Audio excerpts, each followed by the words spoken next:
दोस्तों आज की इस वीडियो का हमारा टॉपिक रहेगा विलियम शेक्सपियर का एक बहुत ही popular play the merchant of Venice. दोस्तों ये प्ले एक ट्रेजेडी है और ट्रेजिक कॉमेडी है जिसे 1623 में पब्लिश करवाया गया। इस प्ले की सेटिंग की गई वेनिस और बेलमाउंट इटली में। तो देर न करते हुए शुरू करते हैं आज की हमारी video the merchant of Venice by William Shakespeare. दोस्तों इस कहानी की शुरुआत होती है वेनिस नाम के एक शानदार सिटी से, जिसमें एंटोनियो नाम का एक व्यापारी रहता है। वो बहुत दयालु और धनी है। वेनिस को लोग उसे बहुत प्यार करते हैं। एंटोनियो का मसालों का व्यापार है। उसके पास कई बड़ी जहाज हैं जो अलग अलग देशों में जाकर मसाले लेकर आती है। लेकिन उसके व्यापार को एक खतरा है कि कहीं उसकी जहाज समंदर में डूब न जाए। बेसेनियो भी वेनिस का एक अच्छा व्यक्ति है। वह एंटोनियो का घनिष्ठ मित्र है। वह एंटोनियो से पहले भी कई बार पैसे उधार ले चुका है, लेकिन इस बार उसे पैसों की फिर से जरूरत है। वह बहुत भाग्यशाली है कि एंटोनियो जैसा आदमी उसका फ्रेंड है। बेसोनियो एक बहुत सुंदर और खर्चीला आदमी है। उसे अभी पैसों की जरूरत है, इसलिए ताकि वह कुछ अच्छे कपड़े पहन सके और अपने आप को अमीर दिखाकर पोर्टिया के स्वयंवर में जा सके। एंटोनियो के पास अभी पैसे नहीं है क्योंकि उसने अपना सारा धन अपने जहाजों में इन्वेस्ट कर दिया है। लेकिन वो अपने मित्र को आश्वासन देता है कि वह किसी से भी पैसे उधार ले ले। मेरे जहाज वापस आने पर मैं उसके पैसे समय पर लौटा दूंगा। वेनिस में साइनाक नाम का एक आदमी है जो लोगों को पैसे उधार देता है। वे दोनों उसके पास जाते हैं और 3000 डकेट्स मांगते हैं। शाइलॉक उन लोगों से बहुत ही ज्यादा ब्याज मांगता है।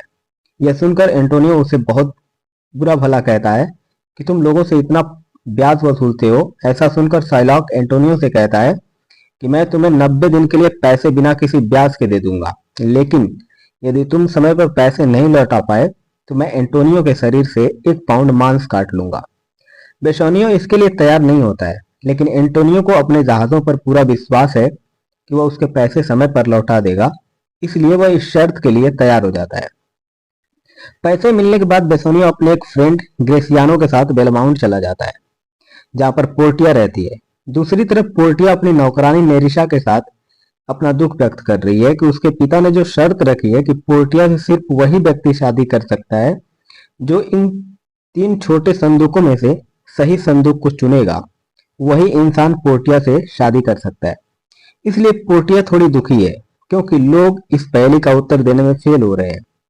वह 3 छोटे संदूक, जिसमें से एक सोने का है और एक चांदी का है और एक लेड यानी कि शीशे का है, वहां पर अपनी किस्मत आजमाने के लिए मोरक्को के राजकुमार आते हैं। लेकिन पोर्टिया से शादी करने के लिए तैयार नहीं होती क्योंकि पोर्टिया उन्हें पसंद नहीं करती है, क्योंकि वह देखने में बहुत ही काला है और अजीब सा दिखाई पड़ता है।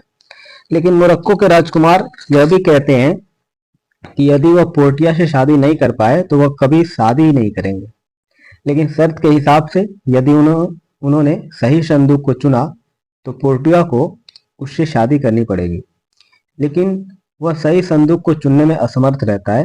वह सोने का संदूक चुन लेता है जो पोर्टिया से शादी करने के लिए सही संदूक नहीं है, इसलिए उन्हें वहां से जाना पड़ता है। फिर वहां एरोगन के राजकुमार आता है और वो भी अपनी किस्मत आजमाता है, लेकिन वह भी गलत संदूक को चुनता है। वह चांदी का संदूक चुनता है जो कि गलत संदूक है, इसलिए उसे भी वहां से जाना पड़ता है। इसके बाद बेसोनियो अपनी किस्मत आजमाता है। बेसोनियो को देखकर पोर्टिया भी उससे शादी करना चाहती है, लेकिन उसे डर है कि कहीं बेसोनियो भी गलत संदूक को ना चुन ले। लेकिन बेसोनियो सही संदूक को चुनता है और वह दोनों खुशी के साथ एक दूसरे के साथ शादी कर लेते हैं। दूसरी तरफ बेसोनियो का दोस्त ग्रेसियानो पोर्टिया की मेट नेरिसा के साथ प्यार में पड़ जाता है और वह भी उससे शादी कर लेता है। और पोर्टिया और नेरिसा दोनों अपने पतियों को एक सोने की अंगूठी देती हैं और उसे कभी अपने आप से ना अलग करने का आश्वासन लेती हैं। इसी बीच एंटोनियो के पास एक खबर आती है कि उसके सारे जहाज समंदर में कहीं खो गए हैं, इसलिए वह साइलॉक के पास पैसे समय पर नहीं लौटा सकता। लेकिन शर्त के मुताबिक एंटोनियो को समय पर पैसे ना लौटा पाने के कारण उसके शरीर से 1 पाउंड मांस देना है। इसकी सूचना एंटोनियो अपने मित्र व बेसानियो को देता है। बेसानियो को जब यह पता चलता है तो बहुत ही जल्दी पोर्टिया से पैसे लेकर वेनिस लौट आता है। लेकिन तब तक साइलॉक एंटोनियो को अदालत में ले आता है और अपने शर्त को बताता है कि मुझे 90 दिन में पैसे वापस मिलने थे। शर्त के मुताबिक यदि 90 दिन में पैसे नहीं मिले तो मैं एंटोनियो के शरीर से 1 पाउंड मांस लूंगा, लेकिन बेसोनियो वहां आ पहुंचता है और कहता है कि मैं तुम्हारे पैसे ब्याज समेत दूंगा। यदि तुम चाहते हो तो मैं उससे भी ज्यादा तुम्हें पैसे दे सकता हूँ, लेकिन मेरे फ्रेंड एंटोनियो को जाने दो। लेकिन साइलॉक मना कर देता है। वह कहता है मुझे शर्त के हिसाब से 1 पाउंड मांस ही चाहिए। जैसे ही साइलॉक अपनी तलवार उठाता है और एंटोनियो के शरीर से 1 पाउंड मांस लेने के लिए आगे बढ़ता है, तभी एक वकील जिसका नाम बल्थजार होता है वहां आता है और उसे रोकता है। वह वकील एंटोनियो की तरफ से बोलता है कि कोई भी वेनिस का आदमी दूसरे वेनिस के आदमी का खून नहीं निकाल सकता। इस पर साइलॉक कहता है कि लेकिन शर्त के मुताबिक मुझे 1 पाउंड मांस लेना है और कुछ नहीं। तो वकील इस पर कहता है कि ठीक है, यदि तुम 1 पाउंड मांस लेना चाहते हो तो ले सकते हो, लेकिन खून का एक भी बूंद जमीन पर नहीं गिरना चाहिए। यदि ऐसा हुआ तो तुम्हें मृत्यु की सजा दी जाएगी। शाइलॉक इस पर डर जाता है। अब वो खुद ही फंस गया है कि बिना शरीर से खून निकले वह कैसे मांस ले सकता है।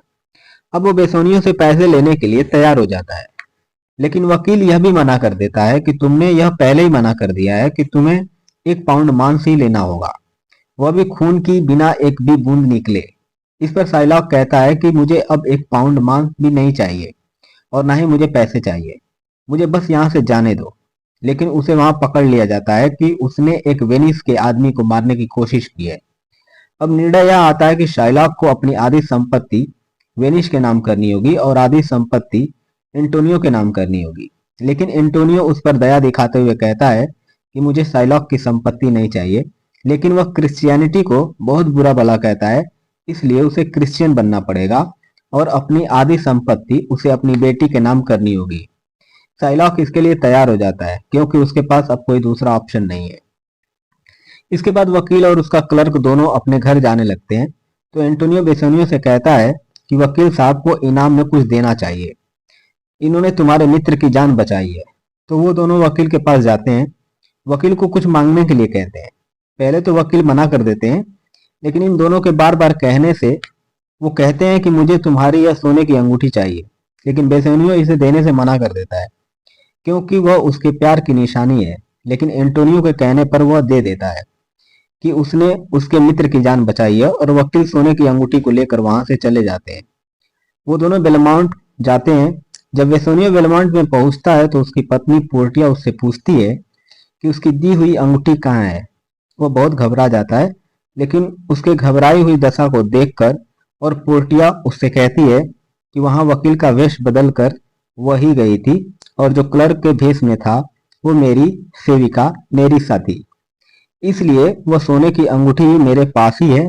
इस पर बेसोनियो बहुत खुश होता है कि तुमने मेरे मित्र की जान बचाई और इसके बाद इस कहानी का अंत खुशी के साथ हो जाता है।